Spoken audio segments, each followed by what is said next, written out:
Je suis banquier. Mes supérieurs hiérarchiques contrôlent le monde.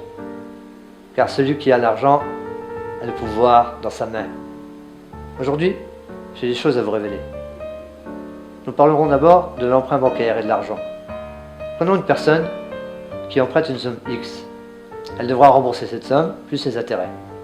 À la fin de la durée de son contrat d'emprunt, elle devra rembourser intégralement la somme majorée des intérêts.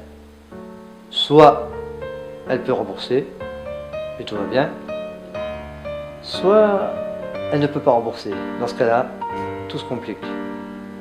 Dans le deuxième cas, la personne va devoir emprunter pour rembourser le premier crédit et rentrer ainsi dans la spirale du surendettement. C'est ainsi que les banques prennent le contrôle de vos vies, vos États, vos gouvernements. Mais elles le font avec votre accord, car les emprunts qui sont financés sont souvent faits pour financer des choses futiles, pas indispensables. Il faut que vous compreniez une chose. Tout passe par la banque. Elle contrôle chaque média, chaque institution, chaque guerre, chaque personne, chaque individu, chaque État, pour au final s'enrichir sur la misère du monde et sur la masse populaire et devenir invincible. Les classes moyennes et pauvres sont maintenues dans un état d'asservissement financier. Ils n'ont même pas conscience du cercle vicieux dans lequel ils sont tombés. Pour réussir ce tour de force, les médias nous sont d'un grand secours, car ils sont aussi sous notre autorité. Concernant les infos, sachez que l'on vous montre uniquement ce que l'on veut vous montrer. Les vrais événements, ceux qui changent la face du monde, sont passés sous silence, pour ne pas que vous sachiez ce qui se trame derrière vous. Pendant ce temps-là, les JT vous bombardent d'infos futiles pour maintenir votre esprit en sommeil. Les médias, formés par les plus grands manipulateurs de la pensée mentale, sont passés maîtres dans l'art de créer de faux besoins, de vendre du rêve et de fournir des programmes les plus abrutissants qui endormissent vos consciences. Ainsi, passer des heures à regarder la publicité et la télé-réalité achèvera de rendre le peuple au QI moyen stupide, bête, vulgaire. Le niveau mental de la population, de la masse, sera maintenu au plus bas pour que vous restiez de petits moutons, dociles, les consommateurs qui engraissent les banques, les esclaves de la vie moderne, qui travaillent, s'endettent et meurent pour le système. La majorité des gens n'a encore rien compris. Vous vous demandez ce qui me permet de l'affirmer? Eh bien écoutez, et vous comprendrez ce que je veux vous dire. Parlons des guerres. À qui croyez-vous qu'elles servent?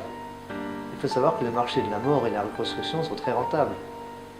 Nous envoyons des jeunes au casse-pipe, sachant très bien que ces guerres sont impossibles à gagner.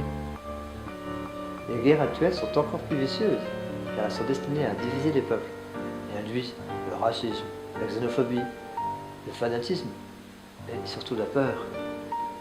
Les élites financent des groupuscules qui sèment le chaos sur vos terres et vous forcent à demander une protection.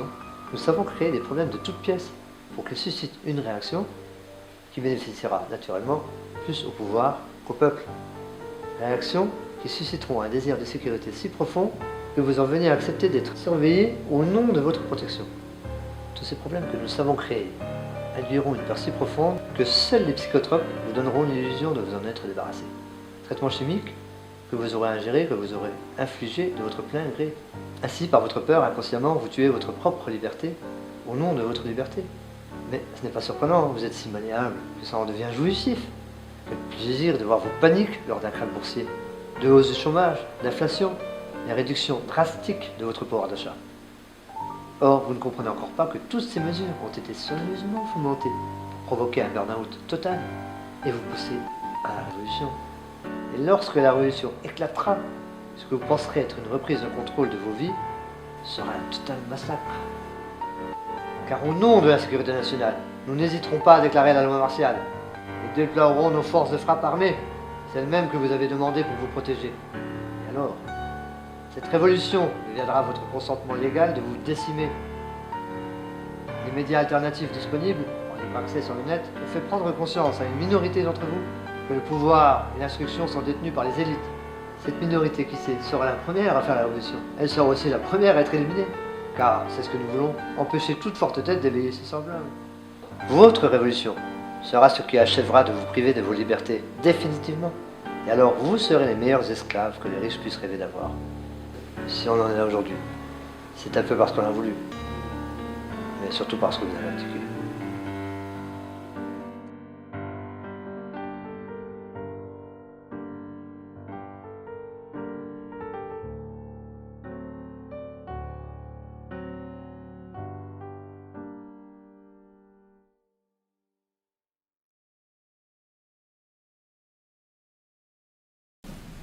Et tu sais que papa veut pas ça pour toi, mon ange. Je garderai le secret, t'en fais pas. Je t'oublierai pas.